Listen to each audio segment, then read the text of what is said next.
আমার বাড়ি যদি ধ্বংস করে দিলে যদি দেশে শান্তি হয় আমি তাতেই রাজি। আর এখন আমার ৮০ বছর বয়স হয়ে গেছে, এখন আমি চলে যেতে পারলে আমি আরো খুশি। আর আমাকে আইন দিয়ে বাধা দিলে আমি সে বাধা মানবো, আমি বেআইনি বাধা মানি না। অতীতে যা করা দরকার আমরা তা করব, এবং আমাদের প্রধান কাজ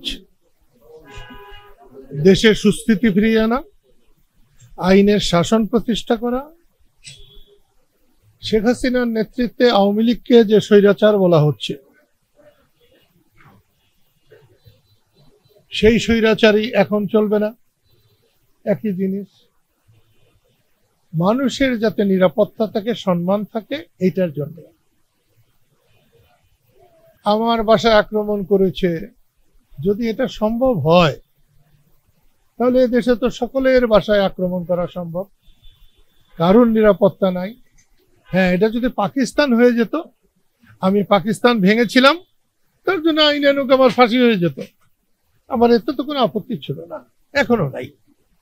সেই জন্য বলছি, দেশে আইন শৃঙ্খলা নাই।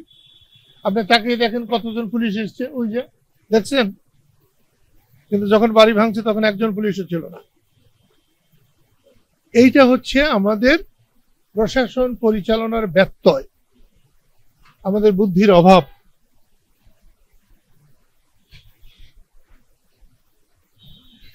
আমি গতকালকেই বলেছি, আমার বাড়ি যদি ধ্বংস করে দিলে যদি দেশে শান্তি হয় আমি তাতেই রাজি। আর এখন আমার ৮০ বছর বয়স হয়ে গেছে, এখন আমি চলে যেতে পারলে আমি আরো খুশি। তো সেই জন্য বলছি, সরকারকেও বলছি, যারা আন্দোলন করে শেখ হাসিনার পতন ঘটিয়েছিলেন, শেখ হাসিনার পতন আর মুক্তিযুদ্ধের পতন এক কথা না।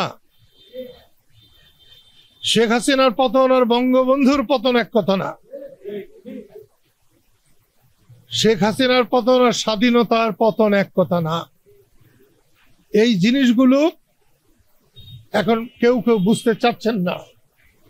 আমি কালকেও বলেছি, আমার জ্বলন ওইখানে, যারা ২৪-এ বিজয়ী হয়েছে তারা যদি এখন এইভাবে ব্যর্থ হয়, ভবিষ্যতে যদি কেউ স্বৈরাচার হয়, তাদের বিরুদ্ধে রুখে দাঁড়াবার জন্য সাধারণ মানুষ এগিয়ে আসবে না, সেটা আমার ভয়।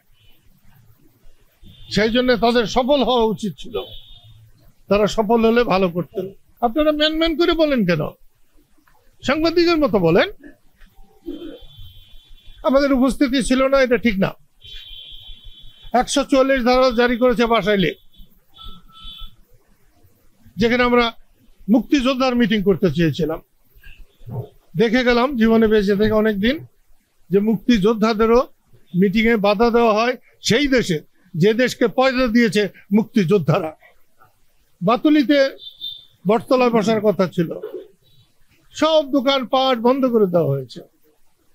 আমি সারা জীবন চেয়েছি মানুষের সুবিধা, মানুষের কোনো অসুবিধা হোক, সেই জন্য মিটিং হলেই আমি ওখানে যেতাম। মিটিং হয় নাই, যাইনি না, সেরকম আপনাদের বলা হয় নাই। আমরা একটা প্রোগ্রাম করব, সেটা বিক্ষোভ হবে না জ্বালাও পোড়াও হবে, না সেটা শান্তিপূর্ণ একটা বৈঠক হবে, এটা কিছু বলা হয়নি।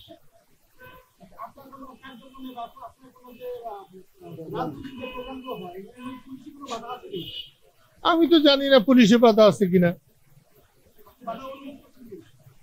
আমি তো পুলিশ দেখিই না, আমি পুলিশে বাধা তো আমি দেখি নাই। আর আমাকে আইন দিয়ে বাধা দিলে আমি সে বাধা মানবো, আমি বেআইনি বাধা মানি না।